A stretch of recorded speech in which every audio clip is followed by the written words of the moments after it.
بسم اللہ الرحمن الرحیم۔ السلام علیکم اسٹوڈنٹس، امید کرتی ہوں کہ آپ سب خیریت سے ہوں گے۔ میں ہوں آپ کی سوشل اسٹڈی کی teacher class K7۔ Students, social study کے لاسٹ لیکچر میں ہم نے chapter number 2 Mughal empire consolidation کی ریڈنگ کی تھی، پیج نمبر 41 to 46۔ ساتھ ہم نے لانگ کوسچن آنسرز کیے تھے 4 اور 5۔ آج ہم اپنی سوشل اسٹڈی کے لیکچر میں chapter number 2 Mughal empire consolidation کی ریڈنگ کریں گے، پیج نمبر 46 to 59۔ ساتھ لانگ کوسچن آنسرز کریں گے 6 اور 9 اور بک ورک کریں گے۔ چلیں اب ہم چلتے ہیں اپنی ریڈنگ کی طرف۔ Culture and architecture in the age of Shah جہاں۔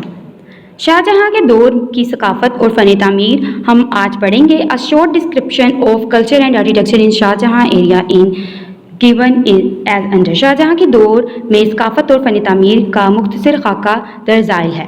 سب سے پہلے پوائنٹ میں ایج آف شاہ جہاں was the culmination of Mughal culture and architecture. He built Taj Mahal as a tomb of his beloved wife Mumtaz Mahal, which is among the 7 wonders of the world. It is entirely built with 5 white marble stones. The dome of Taj Mahal is very beautiful. Waters of Jamna River wash the site of Taj Mahal. There is an extensive and exquisite garden around tomb. This building is worth seeing again and again. Students, اس point میں بتایا گیا ہے کہ شاہ جہاں کا دور میں حکومت مغلیہ جو تھی وہ ثقافت اور فن تعمیر کے عروج کا زمانہ تھا۔ اس نے آگرہ میں اپنی چہیتی بیوی ممتاز محل کی قبر پر تاج محل تعمیر کروایا تھا، جس کا شمار دنیا کے 7 بڑے جگہوں میں سے ہوتا تھا۔ یہ تمام عمارت سفید سنگ مرمر سے تیار کی گئی تھی۔ تاج محل کا گنبد جو تھا وہ بہت خوبصورت تھا، اور جو دریائے جمنا تھا اس کا پانی تاج محل کو چھو کر گزرتا تھا۔ مقبرے کے ارد گرد بڑا خوبصورت اور خوشنما باغ تھا۔ یہ ایک ایسی عمارت تھی جسے بار بار دیکھنے کا دل کرتا تھا۔ Point number 2, the Red Fort of Delhi was also built by Shah Jahan. The building of Ring Mahal, Diwan-e Khas and Diwan-e Aam inside the front are worth seeing, which are built with red marble stones. Shah Jahan also constructed the Jame Masjid in Delhi. Second point میں بتایا گیا ہے کہ دلی کا لال قلعہ بھی شاہ جہاں نے ہی تعمیر کروایا تھا۔ اس کے اندر رنگ محل کی عمارت ہے، اور دیوان خاص اور دیوان عام بھی قابل دید یعنی کہ دیکھنے کی قابل جگہیں ہیں، جن میں سرخ سنگ مرمر استعمال کیا گیا ہے، اور شاہ جہاں نے دلی میں جامع مسجد بھی تعمیر کروائی تھی۔ Point number 3, Shah Jahan built Shalimar Garden in Lahore, which is considered one of the most beautiful garden in the world. There are canals and walkway in this garden. Jahangir's tomb with 4 towers on 4 corners was also completed in Lahore during the same period. An exquisite garden was planted around this tomb.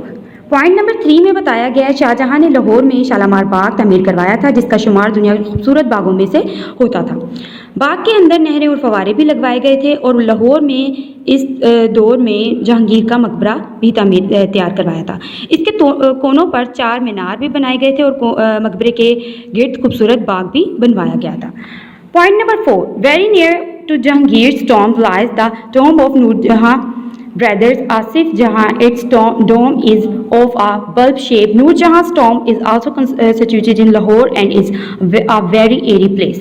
Point number 4 میں بتایا گیا ہے مقبرہ جہانگیر کے قریب ہی اس کے وزیر اور ملکہ نور جہاں کے بھائی آصف جہاں کا بھی مقبرہ تھا۔ اس کا گنبد جو تھا وہ بلب کی شیپ کے جیسا تھا، اور نور جہاں کا مقبرہ بھی شادرہ میں لاہور میں واقع ہے۔ یہ بڑی ہوادار عمارت ہے۔ Point number 5, in the age of Shah Jahan, Sheesh Mahal was built in the Lahore fort. Small pieces of mirror used in this building makes it a masterpiece. Near Sheesh Mahal lies the building of Nolakha Baradari, where marble stones is engraved and studded with precious stones and decorated with flowers and petals. Point number 5 میں بتایا گیا ہے بچوں، شاہ جہاں کے دور میں لاہور کے قلعہ میں شیش محل بھی تعمیر کروایا گیا تھا۔ اس میں شیشے اس طریقے سے لگائے گئے تھے کہ دیکھنے سے تعلق رکھتے تھے۔ شیش محل کے قریب ہی 9 لکھا بارادری کی عمارت بھی بنائی گئی تھی۔ اس عمارت میں سنگ مرمر کو کھود کر اس میں رنگ برنگے قیمتی پتھر ڈال کر پھول اور پتیاں بنائی گئی تھیں۔ In the same period, Wazir Khan Mosque was constructed in the Lahore, which present a fine example of mosaic work. Minarets of this mosque are unique in their shape and design. Influence of the Persian architecture is evident in this building. Point number 6 میں بتایا گیا ہے کہ لاہور میں اس زمانے میں ایک مسجد وزیر خان بھی تعمیر کی گئی تھی اور جس پر بہترین کاریگری کے نمونے موجود ہیں. اس مسجد کے مینار پر واضح قطع کے لحاظ سے منفرد ہے, یعنی کہ وہ سب باقی مسجدوں سے اس لیے مختلف ہے کیونکہ اس پہ منفرد کام کیا گیا ہے. اس عمارت پر ایران کے فن تعمیر کا اثر بھی نمایاں ہوتا ہے. Point number 7, Sheesh Mahal constructed a beautiful mosque in Thatta which has its dome decorated from inside with finely painted green border. شاہ جہاں نے ٹھٹا میں ایک خوبصورت مسجد تعمیر کروائی تھی جس کے اندرونی گنبد پر سبز رنگ کے حاشیے بہت خوبصورتی سے بنائے گئے ہیں. پوائنٹ 8 ہے, جہاں آرا ڈاٹر آف شاہ جہاں built a congregation mosque in Agra. Roof of this mosque is covered with 3 domes. Point number 8 میں بتایا گیا ہے کہ شاہ جہاں کی بیٹی جہاں آرا بیگم نے بھی آگرہ میں جامع مسجد تعمیر کروائی تھی, اس کے اوپر 3 گنبد بنے گئے تھے. نیکسٹ ٹاپک ہے ہمارے پاس student Central Asian policy of Shah Jahan. Central Asian policy of Shah Jahan کی وسط ایشیائی پالیسی کیا تھی؟ اس میں ہم یہ پڑھیں گے. وسط ایشیا کا علاقہ مغلیہ سلطنت کے بانی بابر کا وطن تھا. سمرقند اور بہار جیسے علمی مرکز اس علاقے میں تھے. چونکہ مغل حکمرانوں کی نسبت اس علاقے سے تھی, اس لیے یہاں تسلط قائم رکھنے کی خواہش اکثر مغل حکمرانوں کے دل میں اٹھتی تھی. پھر یہ علاقہ تجارتی نقطہ نظر سے بھی ایک اہم تجارتی رستہ تھا, اس لیے ان لوگوں کے دل میں یہ اٹھتا تھا کہ یہ علاقہ بھی ہمارے ہی حصے میں ہونا چاہیے. بابر نے 3 بار سمرقند فتح کرنے کی کوشش کی تھی لیکن وہ فتح نہیں کر پایا تھا. اس کی جانشین ہندوستان میں اپنی حکومتی مسائل کو حل کرنے میں الجھے ہوئے تھے. شاہ جہاں کے پاس دولت کی ریل پیل تھی اور ملک میں امن و امان کی صورتحال بھی بہتر تھی. اس کے دل میں وسط ایشیا پر حکومت قائم کرنے کی خواہش پیدا ہوئی. 1645 میں وسط ایشیا میں نذر محمد کی حکومت تھی. اس کی حکومت عوام میں غیر مقبول تھی جس کے خلاف بغاوت ہو گئی اور حکومت فوج اور عوام کے درمیان نے اس کے بیٹے عبدالعزیز کو تخت پر بٹھا دیا تھا. نذر محمد نے شاہ جہاں سے مدد طلب کی تھی کہ اس کی مدد کی جائے. شاہ جہاں کو اپنی خواہش پوری کرنے کا اور وسط ایشیا میں سیاسی مداخلت کا موقع مل گیا. شاہ جہاں نے نذر محمد کا اشارہ پاتے ہی ایک کثیر فوج بلخ اور بدخشاں کے طرف روانہ کر دی تھی. نذر محمد شاہ جہاں کے ارادے کو جلد ہی سمجھ گیا تھا. وہ فوراً ایران کی طرف فرار ہو گیا اور مغلوں نے بلخ اور بدخشاں پر قبضہ کر لیا تھا. سردی کے موسم میں یہ شروع ہوئی تھی اور سرد موسم شروع ہوتے ہی مغل فوج نے واپسی کا ارادہ کر لیا تھا. واضح رہے یعنی کہ آپ کو پتہ ہے کہ وسط ایشیا میں سردی کی شدت ہندوستانی باشندوں کے لیے برداشت سے باہر تھی, یعنی کہ ان کی جو وہاں کی سردی پڑتی تھی وہ برداشت نہیں کر سکتے تھے ہندوستان کے فوجی. یہی ان کی کمزوری بنی تھی. شہزادہ مراد اس مہم کا سربراہ تھا. اس نے اجازت کا انتظار کیے بغیر واپسی کا تیار ہو گیا تھا. اس طرح ایک بڑا علاقہ مغلوں کے قبضے سے نکل گیا تھا. 1647 میں شاہ جہاں نے شہزادہ اورنگزیب کی بلخ کی فتح کے لیے روانہ کر دیا تھا اور اس مہم کی نگرانی کی خاطر خود بھی کابل پہنچ گیا تھا. کافی دشواری کے بعد اورنگزیب نے بلخ فتح کر ہی لیا تھا اور وسط ایشیا کے حکمران عبدالعزیز نے مقابلہ کیا مگر شکست کھا کر صلح پر مجبور ہو گیا. اس زمانے میں نذر محمد نے ایرانی سپاہیوں کی مدد سے اپنا کھویا ہوا علاقہ بھی حاصل کر لیا تھا اور علاقہ حاصل کرنے کی کوشش کی تھی لیکن وہ پھر بھی ناکام رہا تھا. شکست کھانے کے بعد نذر محمد نے شاہ جہاں سے درخواست کی کہ وہ مفتوحہ علاقے اسے بخش دے. اس کی درخواست پر شاہ جہاں نے بلخ اور بدخشاں اس کے حوالے کر دیے تھے. عملی طور پر مقامی ازبکوں کے گوریلا طریقے جنگ اور موسمی حالات کے پیش نظر فتوحات کو اپنے قبضے میں رکھنا ممکن نہ تھا. شاہ جہاں نے یہ علاقہ چھوڑ دیا تھا. اس میں ہی آفت سمجھی تھی یعنی کہ چھوڑنے میں ہی. ان مہمات پر شاہ جہاں کا کروڑوں کا روپیہ خرچ ہوا تھا اور ازبکوں نے مغل فوج کو بڑا جانی اور مالی نقصان بھی پہنچایا تھا اور سرد موسم کی وجہ سے ان کے لاتعداد فوجی ہلاک ہوئے تھے یعنی کہ وہ برداشت نہیں کر پائے تھے وہاں کی سردی. بچوں مجموعی طور پر ان مہمات سے کسی قسم کی سیاسی یا فوجی فائدہ نہ ہوا تھا. اس طرح شاہ جہاں کا وسط ایشیا پالیسی ناکام ہو گئی تھی. Some victories in the age of Shahjahan. Shahjahan کے دور حکومت کی چند فتوحات یعنی کہ شاہجہاں نے اپنے دور میں جن کو فتح کیا تھا، جن علاقوں کو، ان کے بارے میں بتاتے ہیں. سب سے پہلے بیٹل ود پرتگیز. انہوں نے پرتگیزوں کے ساتھ جو مارکا کیا تھا ان میں انہیں فتح حاصل ہوئی تھی، اور احمد نگر میں بھی انہیں فتح حاصل ہوئی تھی، اور گولکنڈہ اینڈ بیجاپور کے علاقے بھی انہیں فتح ہوئے تھے. War of succession between Shahjahan sons. Shahjahan کے بیٹوں میں تخت نشینی کے لیے جنگ.